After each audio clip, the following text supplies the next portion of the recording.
questions before we get started? No? Okay. I'm judging that about 7 of your classmates lied, because they said they were available at this time, but I don't see them here. Which has meant that they subjected you to 8 o'clock class, because it's one of the times that they would be here. I think this is the first time I've taught an 8 o'clock class in about 5 years. I usually don't teach this early in the day. Also, we want to introduce Philip. He's missed most of our events so far because he's with the women's basketball team. And now they're wrapped up, right? They're all done. Finally. Okay. So if you want to introduce yourself to him at any point here, feel free to do so since he missed the kickoff event. All right, today we want to talk about the social and cultural environments when we look at the international marketing area. And if you think about this, there's nothing particularly different about the international environment in terms of what we talk about with environmental scanning. And environmental scanning is the same. Well, the idea of environmental scanning is the same, whether we're doing it domestically or internationally. We're trying to look at the environment and try to figure out what's going on. Okay, so it's not unique in that way to the international marketing environment. But what we're really trying to do is figure out, well, what's similar. So, for example, do people drive cars in the society? Okay, that's pretty similar. Cars, yes, you might find a steering wheel on the opposite side if you go to England, but generally cars provide the same type of need that they do in the US as they do in France, as they do in Thailand. So we want to look and see what's similar, because there's no point in wasting resources to redo something if you don't have to. Because remember, resources are finite. We don't want to waste them if we don't have to. What's different? So we think about, okay, how is it that this environment is different than what we're used to seeing? And then the second step of this, of course, is environmental analysis, as you would have talked about in Principles of Marketing. And the idea is, with environmental analysis, now you're going to try to make sense of it. It's the analytical part of it. And of course, because people have different thought processes, companies come to different ideas about how to go into a market. So there's, again, nothing new particularly there. So if it's similar, we're probably going to keep the product as it is. If it's a similar type of usage, there's really no need to adapt it tremendously. If there's something that we see that's different, then we will adapt the product. And that part is different than what we normally encounter in the domestic market. Now, when you're doing this process, the text talks about this idea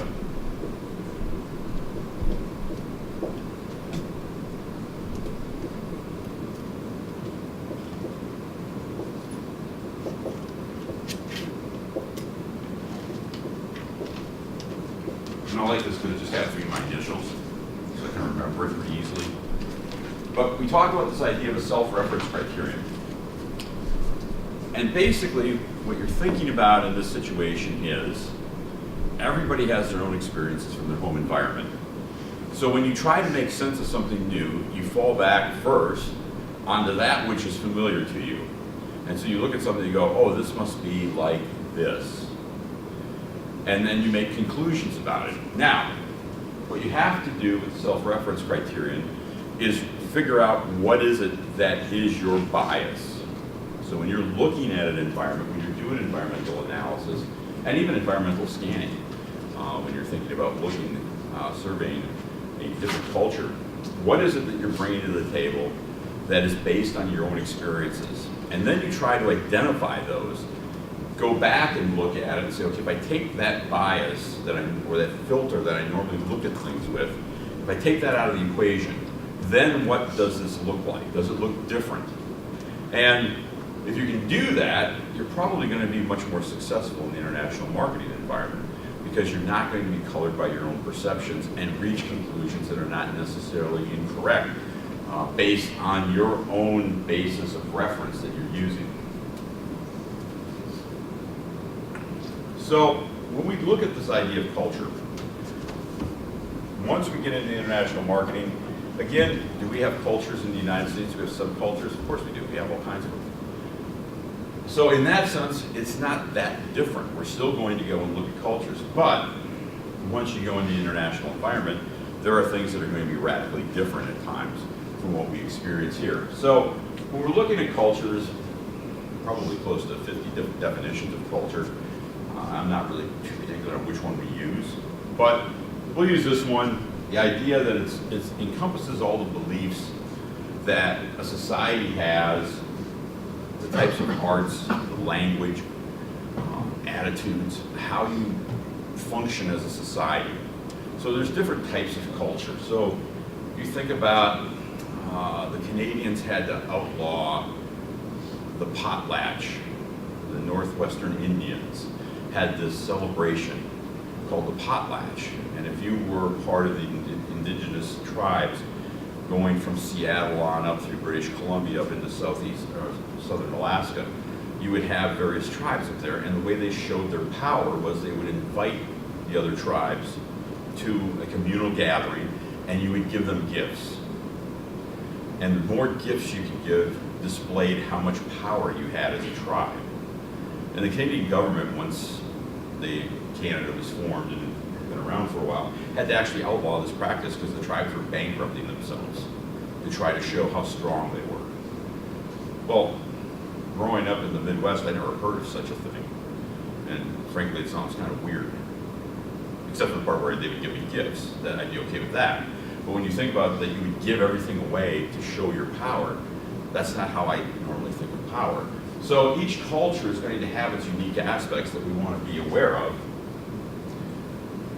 So beliefs, what's the organized pattern of knowledge? What is it the society believes? So there's a pattern.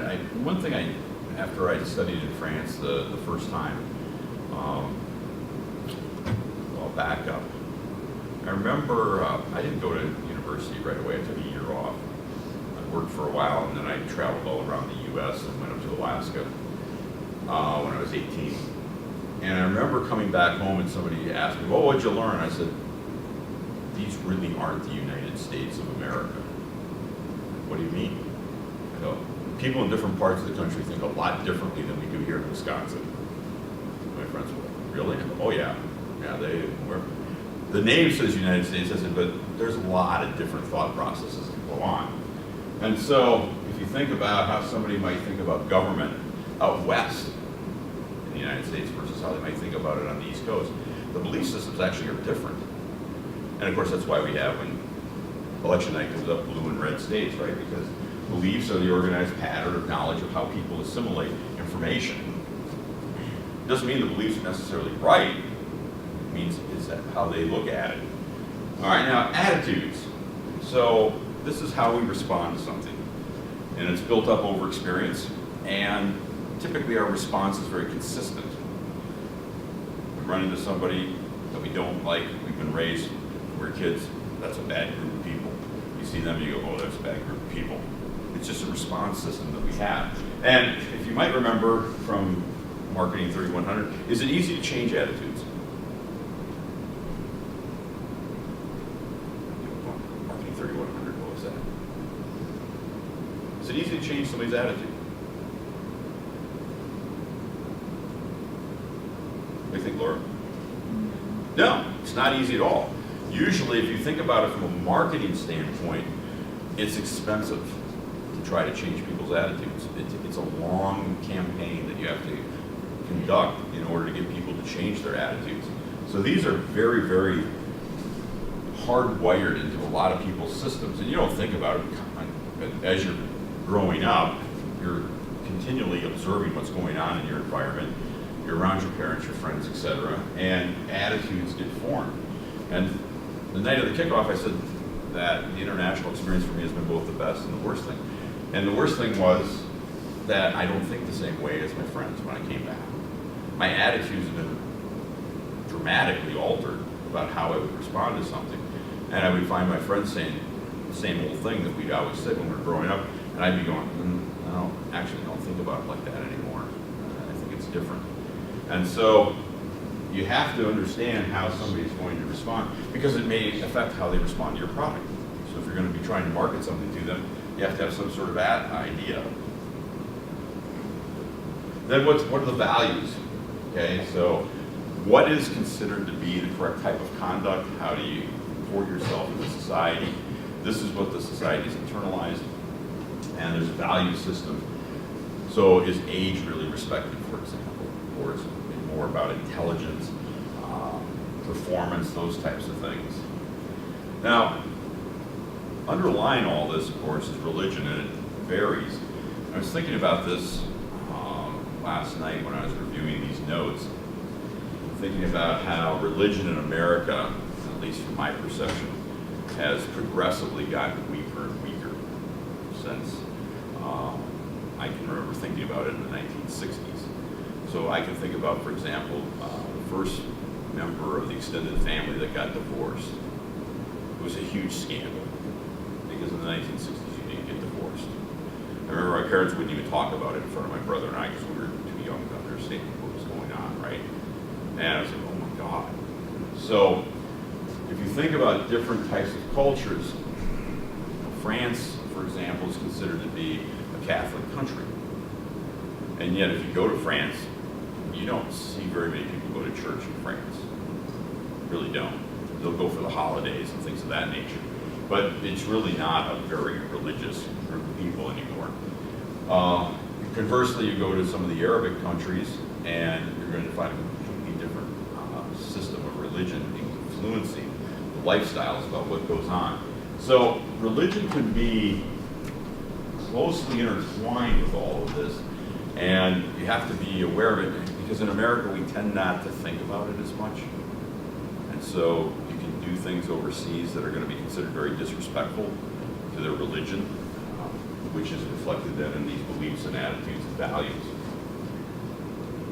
And of course, religion can also drive a lot of the different things that go on as far as purchasing. Aesthetics. So things like color, shape, form, music. Remember being in Europe the first time and thinking to myself, they have a very different way of dressing for business here. Because they had these weird color combinations and checks with stripes and things like that when the first time I was there, I just thought it very, very strange. Okay, but it was what they considered to be aesthetically pleasing to them. Okay, for some of the French are very big on aesthetics, about how the shape of things. It doesn't matter if it's functional, right, but if it looks great. Whereas Americans are more along the lines of, I want the thing to work. So you have to think about that. What types of music do they use? What do colors say? What's the meaning of some of these things? When I did my international business master's in South Carolina, one of the professors there, David Ricks, later wrote a book about all the marketing blunders. And one of them was about the idea of aesthetics, but one of the U.S. airlines, when they launched service from one of the Asian countries, I believe it was Japan, they gave everybody a white chrysanthemum on the inaugural flight.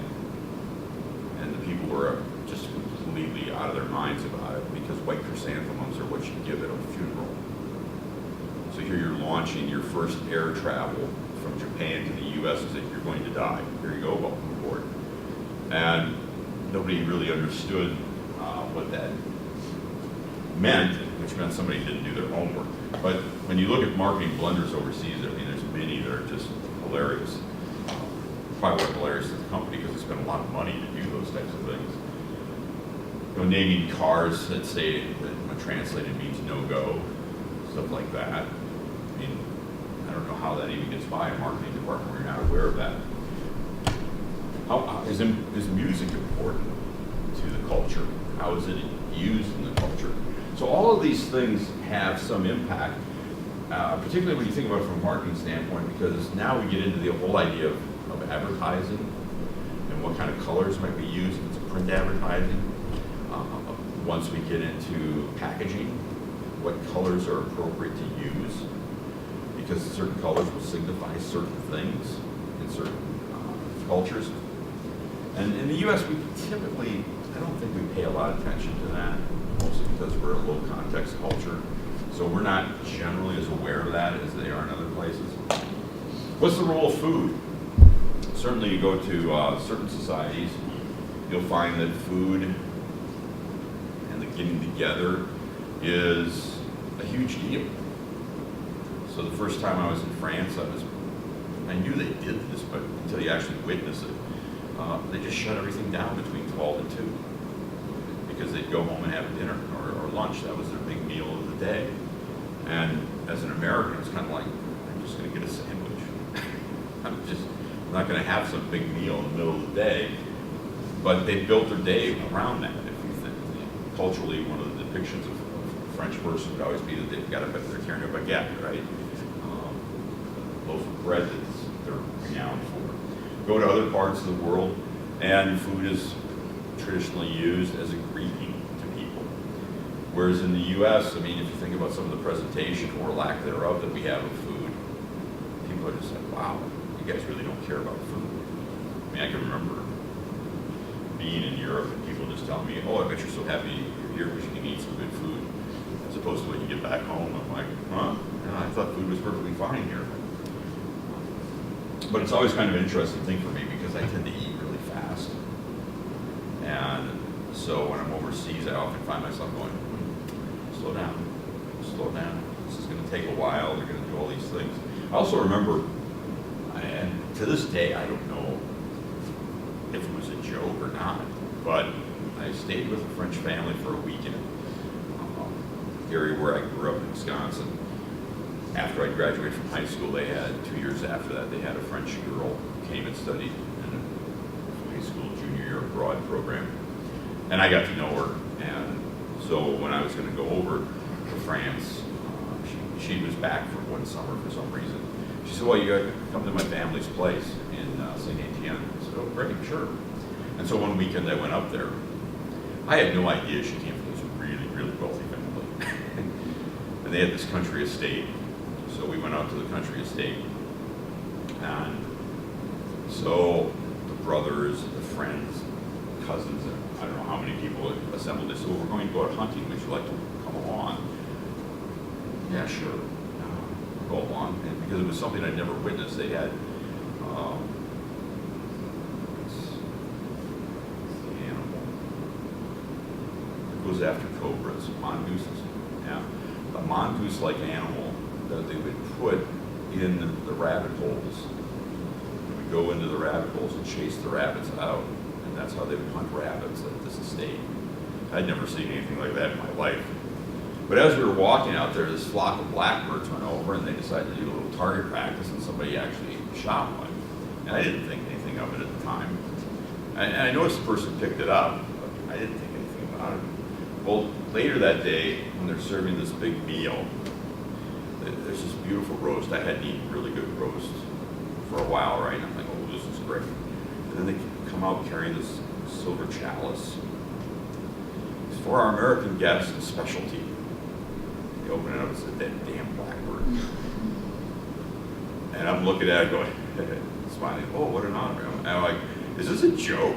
I mean, are they all going to sit here and eat this beef and say, hey, will the dumb American eat the bird? And so what do you do, right? But food's very important to them, so I ate the bird. So then they gave me some of the roast beef, so that was okay. But to this day, I don't know if it was a joke or what the role was, or if the role really was that we're honoring our guest. And this is the only blackbird we got today, and so we're going to give it to him. I was like, well, you can have the blackbird, I want the roast. So food can have a huge influence on what goes on in the society.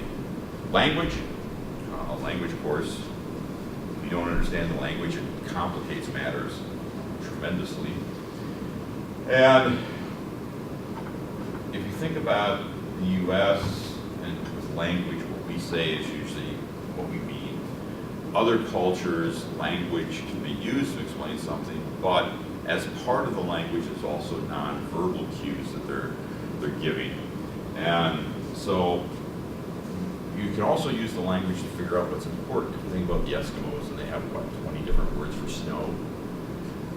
It describes all different types of snow. So you can use language to kind of figure out What is it that a culture has that it really, really values? And from a marketing standpoint, you want to pay attention to that because it's going to give you some cues as to perhaps how you're going to market things. It's also interesting because if you're a foreigner working in a foreign language, you have to be really, really conscientious about if you're translating correctly. One time, I wrestled in high school, so when I was in France, I found out that the university had a wrestling team, and they really did. Turned out to be this mad Turk and myself, but we go to these wrestling tournaments. And on the one, I rode home on a bus with this wrestling team from Marseille, and it was all little kids. And little kids, it's interesting to find out, very quickly you think your language skills are pretty good, and then you talk to children whose intonations and speed are completely different than adults. And my head was just, I'm trying to follow the conversation. And in French, there's the word to know, okay? But they have two different verbs for it. It's to know of something or to know of somebody personally. And it was at the time Lee Majors and the Bionic Man was very popular. And so they asked me, well, do you know Lee Majors? And I'm tired and I go, yeah, I know Lee Majors. Well, I used the wrong verb, right? Like wildfire through the bus. The American knows Lee Majors. I'm like, oh, God, no, I don't really know him. Oh, I'm sorry, screwed that one up. So you have to be really aware with the language as far as what it is that you might be saying and how you might phrase something and whether it's going to be appropriate to use or not, especially in marketing messages. And nonverbal communication. I won't say the American society is devoid of nonverbal communication because it's not. I mean, you can give people looks, right, and they'll figure out if you're happy or not with them. But for a lot of other cultures, nonverbal communication is extremely important, whereas in the United States it's not as important. So you have to try to figure out, well, what is this saying, and go from there. So now we can talk about this idea of low context cultures versus high context cultures. And it's not that one's better than the other. Don't think of it like that. It's the idea that how countries express themselves and conduct themselves, how their culture works, is dependent upon whether it's low context or high context. So when we look at a low context culture, for which Switzerland, the US, and Germany are good examples of this, our messages are very explicit and specific. Okay, the words themselves have the meaning. They tell us everything we need to know. If we go back to the last class period, and we talked about legal systems, and the United States, heavy reliance on legal paperwork. Okay, everything is based on the English common law type of thing, that we're going to spell this all out. And we don't necessarily care so much about who you are, who your family is. I mean, it has some impact, but it's downplayed a lot because it's the old American stereotype. You can pull yourself up by your bootstraps, right? And make yourself into anything you want to in our culture, which is really true. I mean, that's one of the interesting things about it. And so the documentation of credibility can be such things as a university degree. Okay, that shows that you understand things. It doesn't matter who your family is. Although with the admission scandal going on, maybe it does matter who you know. So perhaps one should be aware of that. But I've heard people refer to us as we're a credentialing society, that we look at credentials, and that's how we determine if we know anything about you. Okay. So when we look at a high context culture, you have to be very, very cognizant of what the context is of the message that's being sent to you.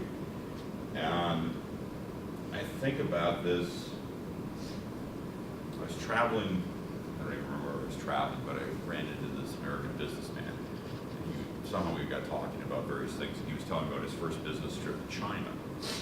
And he said he got off the plane, and the Chinese were there to greet him. And this is when China was just opening up. Americans didn't have a lot of practice of being there. And one of their first questions was, when is your return flight? And he told them, okay, fine, And he had something like 6 or 7 days to try to conduct business. And as he told me, he was under a lot of pressure to make sure he came home with a contract. And he said, so the first day they take him out sightseeing. He thinks, well, that's fine. The second day they take him out sightseeing. And it's like, okay. But now he's starting to think, let's get down to business for me. Well, it's partly the Chinese way of doing things, of getting to know you. But it's also strategy. Okay, and Americans tend not to think strategically like that. Well, they kept him busy doing touristy things every day. They never once talked about business, even though he tried to bring it up over dinner and such. And the day they were taking him to the airport, they presented him with a contract. And said, yes, we'd be happy to do business with you. Well, feeling under pressure to come home with a contract, he signed it. And as he said, he was lucky he didn't get fired once he got home and realized what he committed the company to on that first contract. He said subsequent trips, he would land. They'd say, when's your return flight? And he would say, I don't have it. It's an open return. Whenever we conclude our business is when we'll go home. And the next day they were talking business.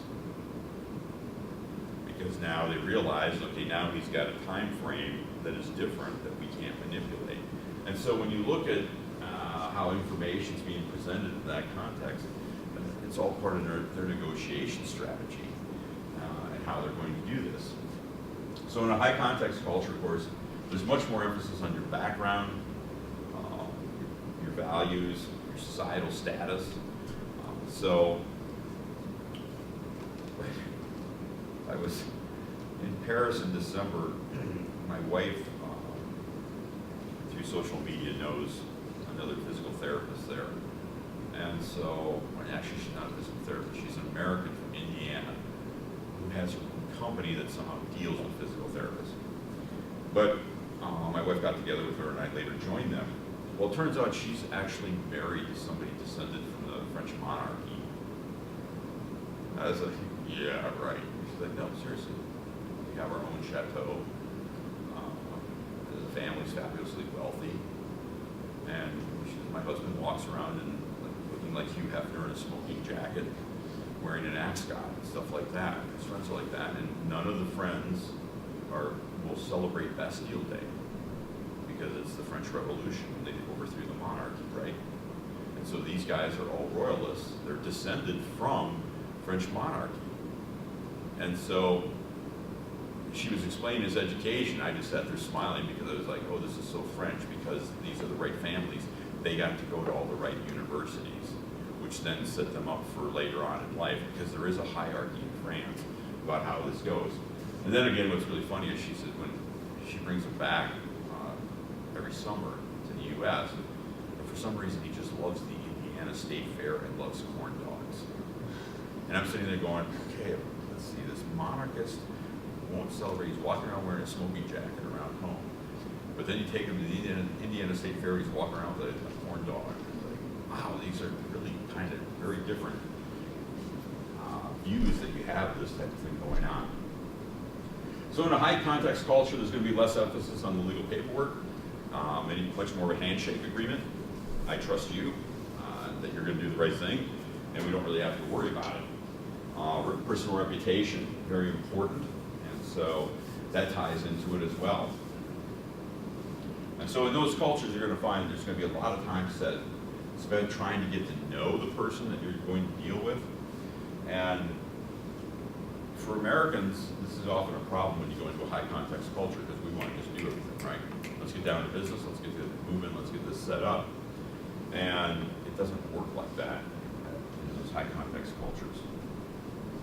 Now, closely related to this is Gert Hofstede. He's a Dutch guy who came up with this cultural typology about how you can compare nations along different dimensions, in which the way I look at it is, from a marketing sense, it lets us look at certain aspects of culture to figure out how we might have to deal with the country.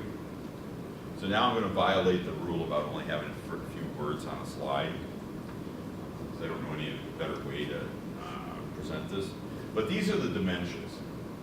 And from a marketing standpoint, some of them are more important than others, certainly. So if you look at the concept of power distance, it explains about how people react to power. So do we accept it and acknowledge it and say, yeah, that's just the way it is?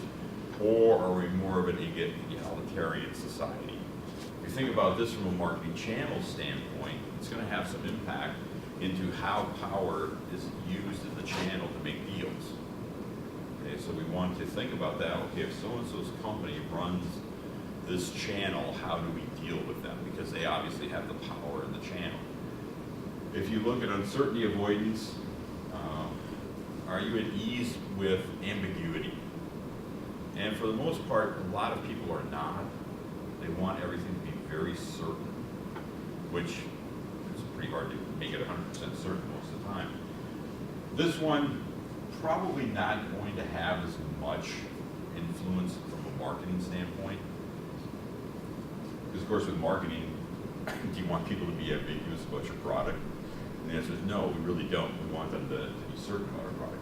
Individualism versus collectivism. If you think about this from a marketing standpoint, is this important to understand? What do you think? Julie, why are you nodding your head yes? Yeah, because I mean, depending on the product, like the idea of like the whole group of people like using this product or approving of the product, like say you like something that the rest of the culture doesn't like, or if it's a collectivist culture, they're not going to purchase it like away from everybody else. So that's kind of already go with what the culture says. Yeah, good. So if you think about, it comes back to the idea we talked about in principles of marketing about reference groups, right? Who are your reference groups? Well, in an individualistic society, reference groups are not necessarily going to be your family type of members. It may be somebody in the pop culture that you use as your reference group. And that may influence what kind of clothes you buy, what kind of music you listen to. So it's very different.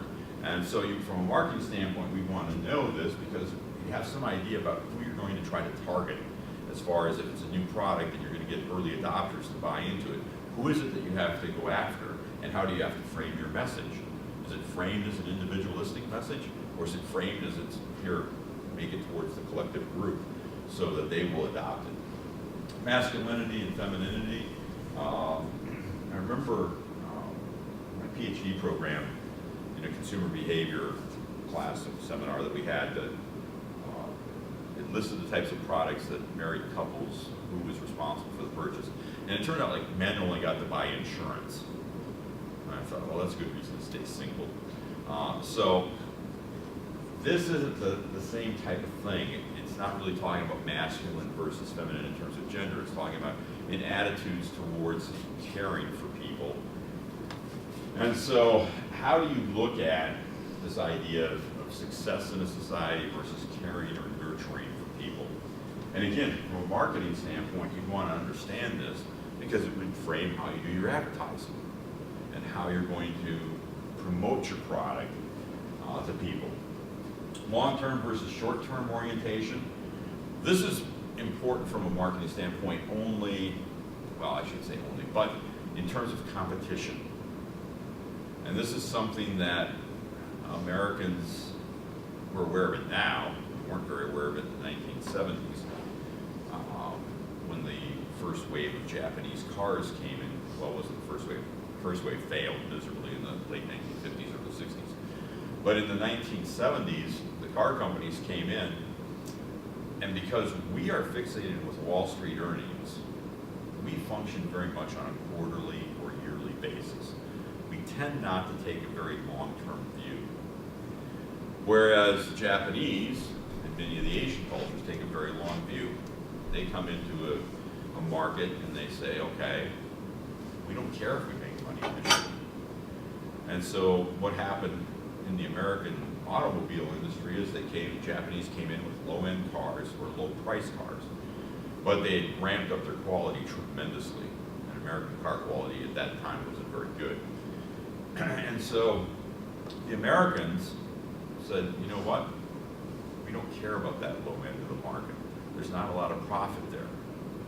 But what they didn't think about was, well, what if a young person buys their first car, and it's a Toyota, and all the thing does is run and run and run, and it doesn't need repairs, and it gets great gas mileage in this era when gas prices are shooting up that nobody was used to at the time. What kind of car are they likely to buy the next time they go shop? They're probably going to think about buying the same brand. And so if you watch, then they started moving up in class of cars. So economy cars, intermediate cars, luxury cars. And so you've had people that have bought Hondas since the 1970s in their family because of this experience. And the really ironic part of it was is the Japanese motorcycle companies did exactly the same thing in the 1950s. To basically drive the American motorcycle industry out of business. We used to have a lot of motorcycle companies in the 1950s. The Japanese came in, and they did that. They came in with 100cc and 50cc motorcycles, and then they kept building up and up and up. And so it wasn't like they didn't have an example, but again, we didn't pay any attention to that. Okay, so we have for the most part, a short-term orientation. Which, of course, if you think about it, if you're selling financial services, that's always kind of a tough sell, isn't it?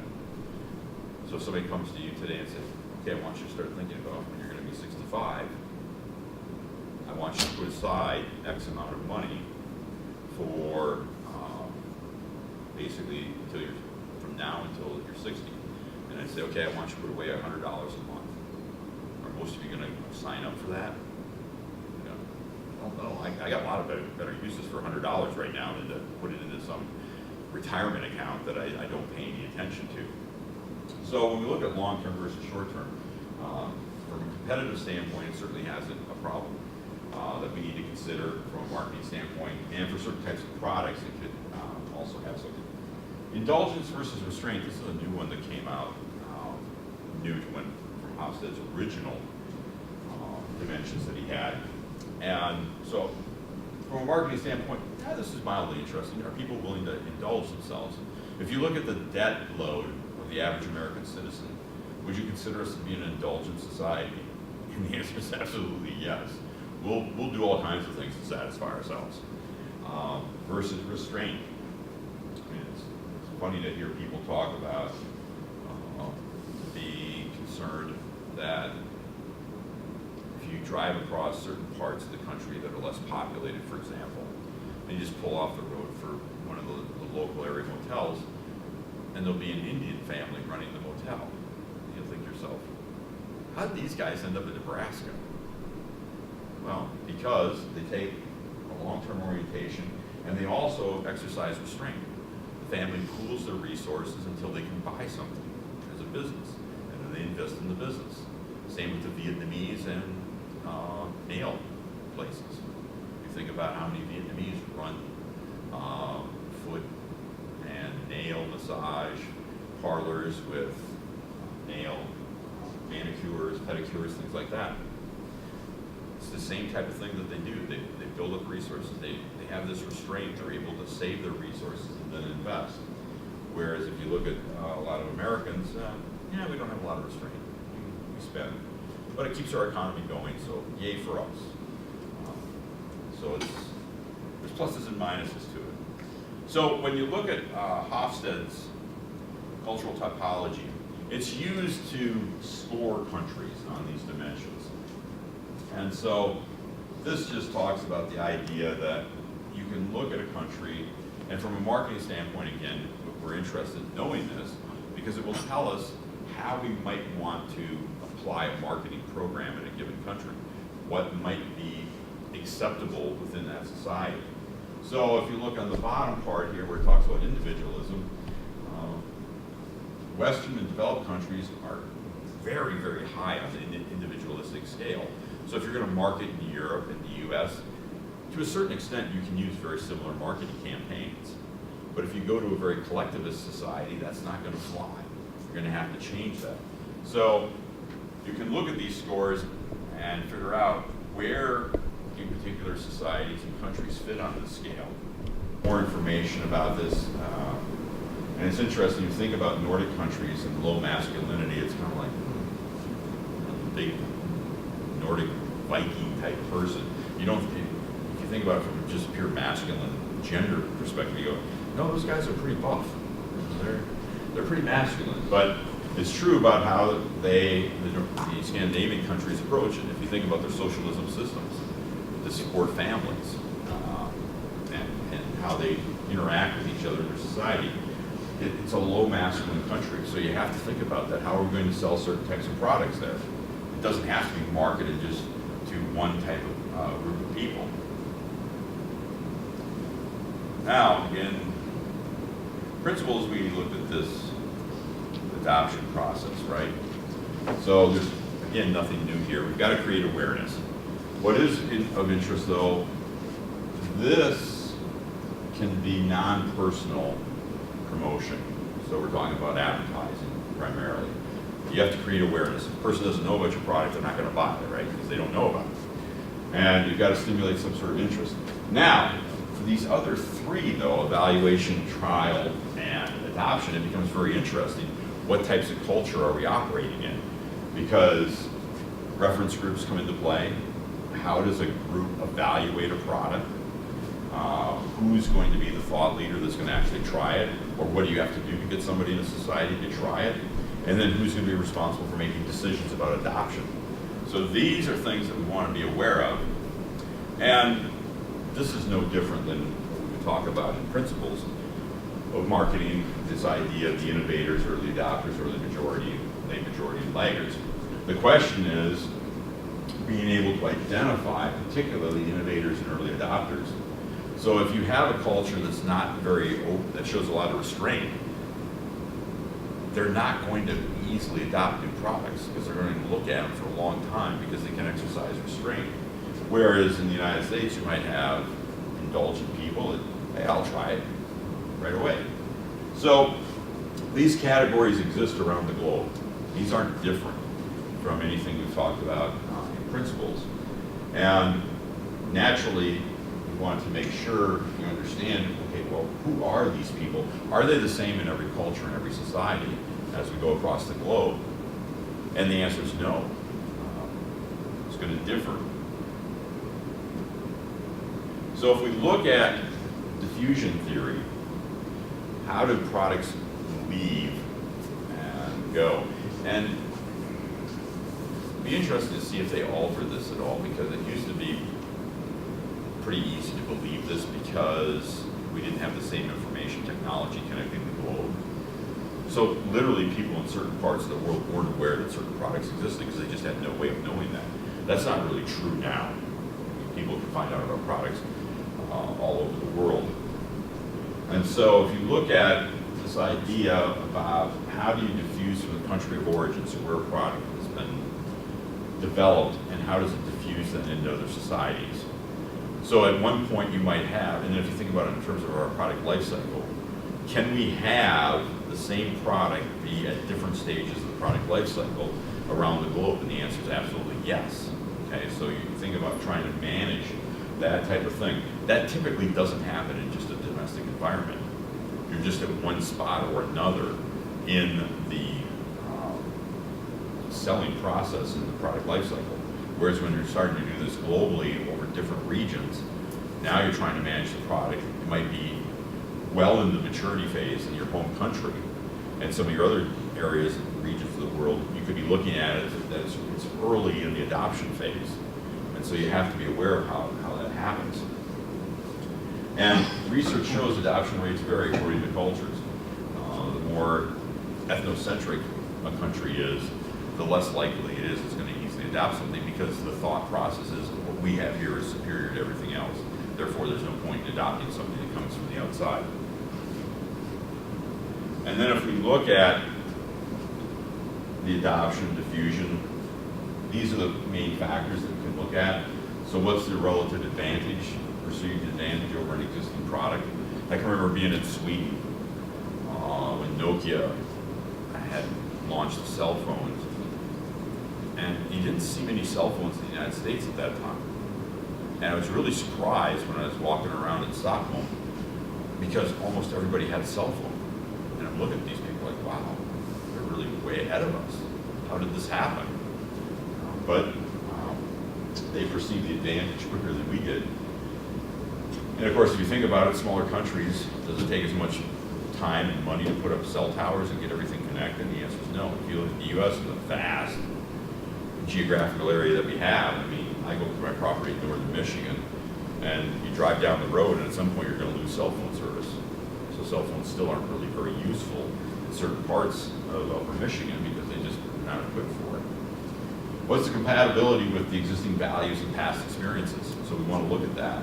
Is this something radically different, or is it something that's a logical progression of what they've been doing? What's the complexity or the ease of use? I'm laughing because I'm thinking of, I was in New York City this weekend, and I went to a couple different fast food restaurants just trying to get something to eat quickly. And they're all kiosk driven now. I couldn't get those kiosks to work to save my soul. Just like, forget it. Couldn't find the things on the menu. I was like, oh, this is embarrassing. Apparently I'm getting too old to use some of these things, but like I can, you know, like a person just pretty soon just start banging on the kiosk. Give me a person. All I want is a burrito, for God's sakes, and a drink. Is that so much to ask? Divisibility. I remember one of the earliest case studies I had to look at in international marketing was the idea of Gillette selling razors in, I want to say it was in Africa. Well, the Africans didn't have enough money to buy a 5-pack of razors. So Gillette had to individually pack razors there to sell them to men because that's what they could afford. And if you think about it from our perspective, really? Yeah. So divisibility is this idea of how much quantity can you have. And then communicability, can you explain the benefits of the product easily or not? And again, that will depend on different cultures. So we want to look at the area of environmental sensibility, or sensitivity, excuse me. Notice on this axis we've got product adaptation from low to high, and from low to high on the bottom axis, the environmental sensibility. So how much does a product have to be altered to fit into a different type of society? And so the text shows this diagram, integrated circuit boards. Do they have to be adapted for a different society? No, they're just in a computer. They just run something. So it's the same no matter where you go. Computers, well, you have to do some adaptation. I'm reminded of this every time I go to Europe, particularly when I'm in France, and I'll sit down on the keyboard and start typing, and after about 2 minutes I'll look up and go, and everything's wrong because it's a different keyboard. And I don't think about it, I just sit down and start typing, right? And food, of course, is generally given as the idea of where you have the most adaptation taking place. And it's interesting to see if food is going to stay up there over the long term, because there's so many different foods now that you can find. It used to be you had to go someplace to get that food. And I was reminded of this when I was in New York City, because Saturday morning I went out and I found a French bakery, and I was able to get a pain au chocolat, just as good as anything I've ever eaten in France. Whereas when I came back in the late 1970s, you couldn't even find that anywhere in the Midwest. So if we look at something like autos, okay, we're going to have to adapt the autos for certain types of driving conditions, what the country has for their legal environment, and what is required on the car. But as far as the environmental sensitivity, cars serve pretty much the same function. So from an environmental standpoint, it's not all that different. So we can use this and place these types of products on this scale and determine some idea that what do we have to do in terms of product adaptation. You look at something like wine, well, wine's pretty much wine. It serves the same purpose. So from an environmental sensitivity standpoint, it doesn't really have to be, what the purpose it serves isn't really that different. And if you think about it, can you adapt it though for different types of cultures? Yeah, certain cultures prefer different types of wine more than other types of culture. Underwear. Wouldn't think about this as necessarily, because underwear pretty much serves the same function, right? But different types of climates, how it's viewed by their society, can lead to some environmental sensitivity as far as how you have to do that. So there is adaptation that takes place, surprisingly, for something like underwear. Same thing with deodorant. Not everybody likes the same scents as you go around the globe. And so you'll notice that type of thing taking place. All right, so that's all we want to talk about today. Keep in mind that quiz number 1 will be available starting on the 28th, so in 2 days. So in 2 days, you'll find it under the Start Here tab on Blackboard, and hopefully I've got it all set up. Blackboard and I don't usually get along very well, so if you get in there and something's not working, let me know right away, and then I'll go, no idea, I thought I did it right. So it's set up as 8 short answer essay questions. You only have to do 5. One of the peculiarities of Blackboard, because each question that you do will be worth 10 points, it'll show up as, it'll give you a score eventually out of an 80, and that's not right. Your score is out of 50, so don't go, wow, I got a 50 out of 80. I thought I did really well. It's like, no, you have a 50 out of 50. It's just one of the peculiarities of setting up a Blackboard quiz in that manner. So don't be too surprised by that. All right, any questions? Okay, enjoy the rest of the day. You got a good early start.